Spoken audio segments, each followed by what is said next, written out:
తమ పిల్లలు సమాజంలో గొప్ప పొజిషన్లో ఉండాలని ప్రతి తల్లిదండ్రులు కోరుకుంటారు. అందుకోసం తమ సంతోషాలను వదులుకొని పిల్లల్ని ఎంతో కష్టపడి ఉన్నత చదువులు చదివించి మంచి స్థాయికి తీసుకొస్తారు. తీరా ఉన్నత స్థాయికి వచ్చాక కొంతమంది పిల్లలు తమ తల్లిదండ్రులను భారంగా భావించి వారిని వృద్ధాశ్రమాల్లో వదిలేస్తున్నారు. కొంతమంది మాత్రం తమకు జన్మనిచ్చిన తల్లిదండ్రులను దైవంగా భావించి వారికి గుడి కట్టి పూజిస్తూ ఉన్నారు. వారి ఆశయ సాధన కోసం పాటుపడేవారు కూడా ఉన్నారు. అలాంటి కోవలకే వస్తారు నెల్లూరు జిల్లాకు చెందిన ఈ ఇద్దరు అన్నదమ్ములు. గతంలో తమ తండ్రి చేసిన గొప్ప పనులు ఇంకా కొనసాగిస్తూ తండ్రికి తగ్గ తనయులుగా అందరికీ ఆదర్శంగా నిలుస్తున్నారు.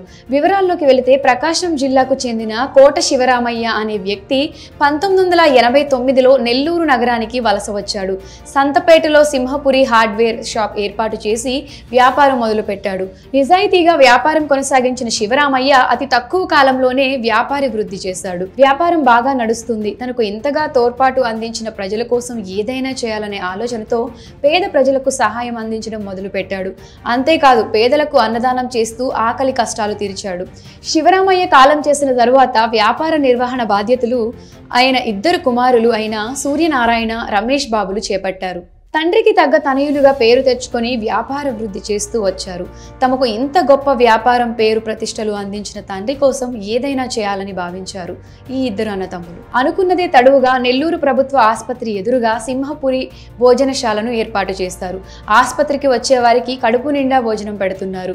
ప్లేటు భోజనానికి కేవలం 20 రూపాయలు మాత్రమే తీసుకుంటూ తిన్నంత భోజనం పెడుతున్నారు. ఈ సందర్భంగా హోటల్ యాజమాన్యం మాట్లాడుతూ తమకు ఉచితంగా భోజనం పెట్టే అవకాశం ఉన్నప్పటికీ దాన్ని కొంతమంది నిర్లక్ష్యం చేస్తుంటారు. అలా అన్నం వృధా కాకుండా ఉండాలనే ఉద్దేశంతో ఇలా చేస్తున్నామని అన్నారు. హోటల్ సిబ్బందికి నెలసరి వేతనాలు చెల్లించాలని ఆ స్వల్ప మొత్తం వసూలు చేస్తున్నామని అన్నారు.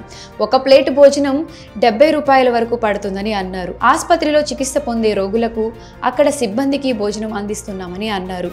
వారి వెంట వచ్చిన వారు బయట భోజనం చేయాలంటే 100 రూపాయల వరకు ఖర్చు అవుతుందని, అలాంటి వారి కోసం సింహపురి భోజనశాల అండగా నిలవాలని భావించి 20 రూపాయలకే కడుపు నిండా భోజనం పెడుతున్నట్లు వెల్లడించారు. దీంతో ఆసుపత్రికి సొంత పనుల కోసం వచ్చేవారు, చుట్టుపక్కల షాపుల్లో పనిచేసేవారు, దినసరి కూలీలు, పక్కనే ఉన్న గ్రౌండ్లో గేమ్స్ ప్రాక్టీస్ చేసుకునే విద్యార్థులు ఇక్కడికి వచ్చి తమ ఆకలి తీర్చుకుంటున్నారని వెల్లడించారు.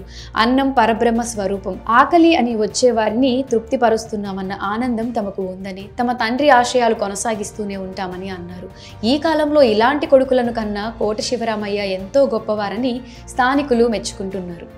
మరి తండ్రి ఆశయాన్ని ముందుకు నడిపిస్తున్న ఈ కొడుకులపై మీ అభిప్రాయాన్ని కమెంట్ సెక్షన్లో కమెంట్ చేయండి.